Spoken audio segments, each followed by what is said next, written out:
अपन ने इस यूनिट में केमिकल इक्विलिब्रियम पढ़ लिया था, ठीक है। केमिकल इक्विलिब्रियम बस अपन को एक फॉर्मूला याद करना है जो हमें आगे बहुत काम आएगा अब, ठीक है।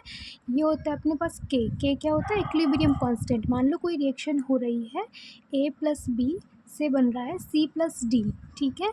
तो के बराबर क्या होगा, प्रोडक्ट की कंसंट्रेशन अपॉन में रिएक्टेंट की कंसंट्रेशन। समझ में आ गया, प्रोडक्ट की कंसंट्रेशन अपॉन में रिएक्टेंट की कंसंट्रेशन। ये है प्रोडक्ट, ये है रिएक्टेंट, तो प्रोडक्ट की कंसंट्रेशन अपॉन में रिएक्टेंट की कंसंट्रेशन। मान लो रिएक्शन ऐसे हो रही है, H2O, ठीक है। H2O से बन रहा है H+ और OH-, ठीक है। अब अपने पास के क्या होगा, के क्या था अपने पास, प्रोडक्ट की कंसंट्रेशन अपॉन में रिएक्टेंट की कंसंट्रेशन, ठीक है। तो प्रोडक्ट क्या है, ये है, और रिएक्टेंट क्या है, ये है। तो प्रोडक्ट की कंसंट्रेशन होगा ये, ठीक है, और रिएक्टेंट की कंसंट्रेशन होगा ये। तो ये फॉर्मूला याद रखना है अपन को केमिकल इक्विलिब्रियम का। समझ में आया। नेक्स्ट अपने पास इस यूनिट का नेक्स्ट चैप्टर है आयोनिक इक्विलिब्रियम। पहले ही बता रही हूँ, इस चैप्टर में ना ज़्यादातर जो टॉपिक हैं वो सेम है। वैसे तो अंदर का सब में अलग है, मतलब ऑलमोस्ट सेम है, सब में एक ही चीज़ आ रही है, आयन्स। चैप्टर का जब नाम ही आयोनिक इक्विलिब्रियम है तो ऑब्वियस सी बात है इसमें आयन ही आयन आएंगे, ठीक है। तो उसको थोड़ा सा ध्यान से पढ़ना, एक बार पढ़ेगा तो एक बार पढ़ोगे तो सब सेम लगेगा। जैसे अपन ने फर्स्ट टॉपिक पढ़ा, सेकंड टॉपिक पढ़ा, थर्ड पढ़ा, तो अपन को जब अपन 10 टॉपिक पढ़े हैं ना तो 10 के 10 हमें सेम लगेंगे।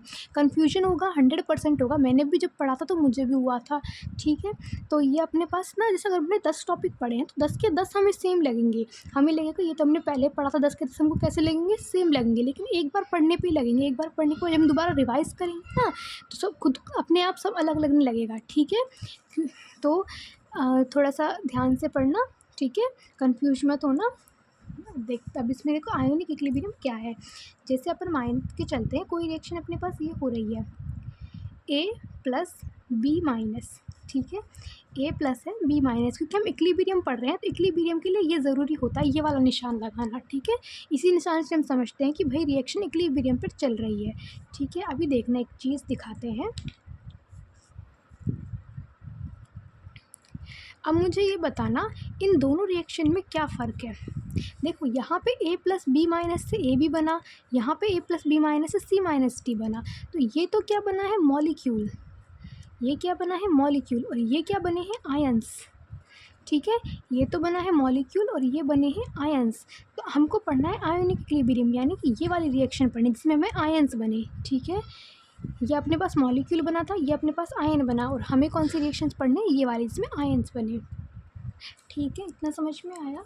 उसके बाद ठीक है, सबसे पहले अपन पढ़ हमारा पहला टॉपिक है इसमें इलेक्ट्रोलाइसिस। क्या है, इलेक्ट्रोलाइट्स। What is electrolytes. तो इलेक्ट्रोलाइट्स ना ऐसे पदार्थ होते हैं, ऐसे पदार्थ को क्या कहते हैं इंग्लिश में, सब्सटेंस, ठीक है। तो अपने पास है ना ऐसे सब्सटेंस जो वाटर में डिज़ोल्व होकर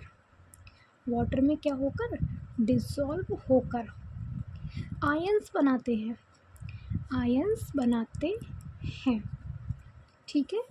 और अगर वो आयन बनाएंगे, जैसे कि आयन का मतलब क्या है, प्लस और माइनस, ठीक है। जैसे अपन ने मान लो ये अपने पास क्या है, वाटर है, ठीक है। वाटर में हमने डाला कुछ, क्या डाला हमने, NaCl डाला, ठीक है। वाटर में हमने क्या डाला, NaCl डाला, तो इसने आयन बनाए N+ और Cl-। तो हम वही बात कर रहे हैं। अभी देखना, ध्यान से देखना इस चीज़ को।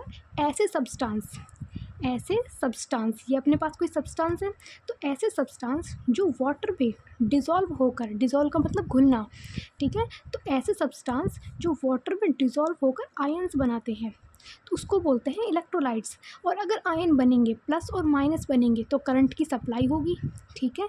और इनमें करंट की सप्लाई ईजीली हो जाती है। सप्लाई कैसी हो जाती है, ईजीली।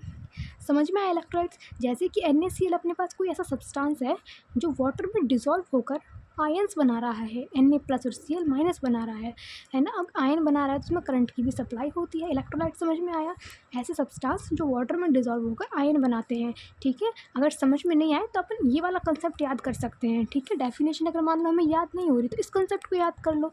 NaCl को वाटर में घोलते हैं तो आयन देता है, और अगर आयन बनेंगे तो करंट भी सप्लाई होगा, ठीक है। तो इसी से अपन इसकी डेफिनेशन लिख देंगे, ठीक है। इसके एग्जांपल अपन दे सकते हैं, जैसे कि NaCl है, ठीक है, NaCl इसका एग्जांपल है। इसके अलावा NH4OH, इसके अलावा CH3COOH और NaOH, ठीक है। इनको याद कर लेना, ये अपने पास चारों, आगे बहुत नाम आएगा इनका, ठीक है। इन चारों का नाम आगे बहुत आएगा। समझ में आया इलेक्ट्रोलाइट्स क्या होते हैं, कि ऐसे सब्सटेंस जो वाटर में डिसॉल्व होकर आयन बनाते हैं, ठीक है। जैसे NaCl को वाटर में डाला तो उसने अपने आयन बनाए, और अगर प्लस और माइनस आयन बनेंगे तो करंट भी सप्लाई होगा, ठीक है। नॉन इलेक्ट्रोलाइट्स कौन से होते हैं, नॉन इलेक्ट्रोलाइट। अब नॉन इलेक्ट्रोलाइट कौन सा होगा, जिसमें आयन नहीं बनेंगे। देखो इसमें हमने क्या बोला, कि ऐसे सब्सटेंस जो वाटर में डिसॉल्व होकर आयन बनाते हैं। नॉन इलेक्ट्रोलाइट्स में होगा जो आयन नहीं बनाएगा, ठीक है। तो ऐसे सब्सटेंस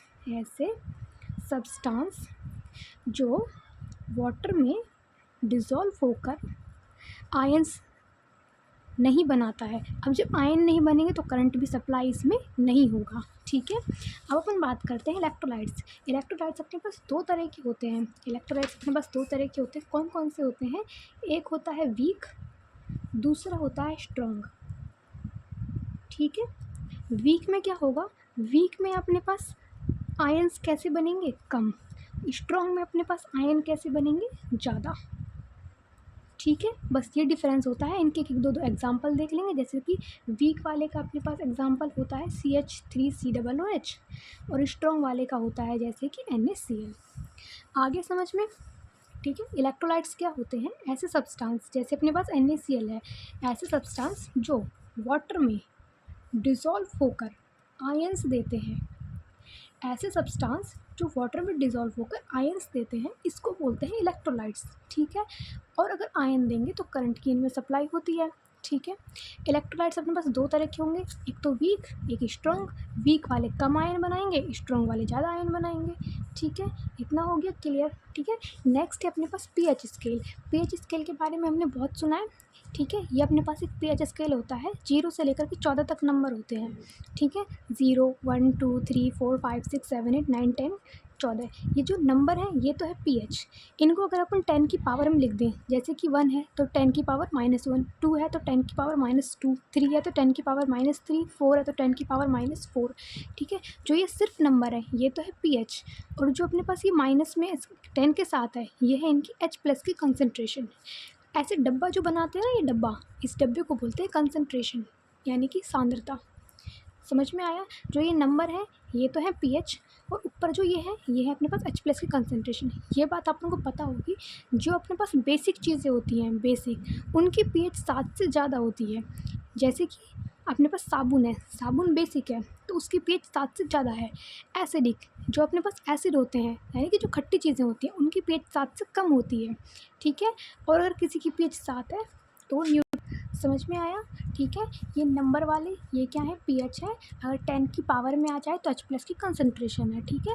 7 से ज़्यादा pH होगी तो बेसिक होगा, 7 से कम pH होगी तो एसिडिक होगा, और अगर pH 7 है तो वो न्यूट्रल होगा, ठीक है। ये अपने पास pH स्केल होता है। अब अपन pH स्केल क्या बता रहा है हमको, या तो उसका बेसिक नेचर बता रहा है या हमको उसका एसिडिक नेचर बता रहा है, ठीक है। तो pH स्केल की अपन डेफिनेशन कैसे दे सकते हैं इस pH स्केल की, कि किसी सॉल्यूशन की, सॉल्यूशन होता है विलियन, ठीक है।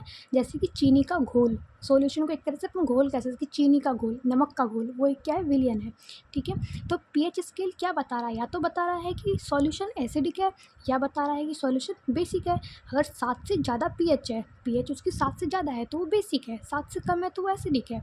तो इसकी डेफिनेशन भी यही होगी कि किसी सॉल्यूशन की एसिडिटी और बेसिसिटी को शो करने के लिए, एसिडिटी और बेसिसिटी को शो करने के लिए सोरेनसन ने एक स्केल डेवलप किया। इसका जो साइंटिस्ट था, किसने बनाया था pH स्केल को, सोरेनसन ने बनाया था।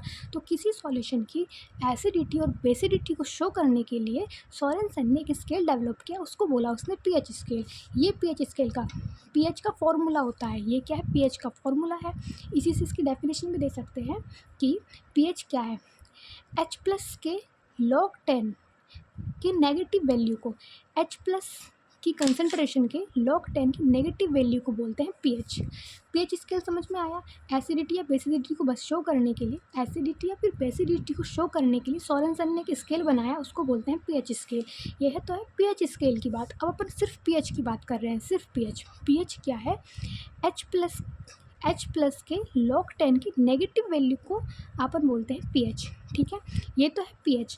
pH हमेशा किसकी निकलती है? एसिडिक चीज़ की निकलती है। और pOH निकालते हैं अपन बेसिक चीज़ के लिए। ठीक है, तो pOH का फॉर्मूला भी सेम यही रहेगा, लेकिन अपन pOH निकाल रहे हैं। यहाँ पे तो था pH था, तो यहाँ H+ था, यहाँ pOH है, तो यहाँ पे आएगा OH-।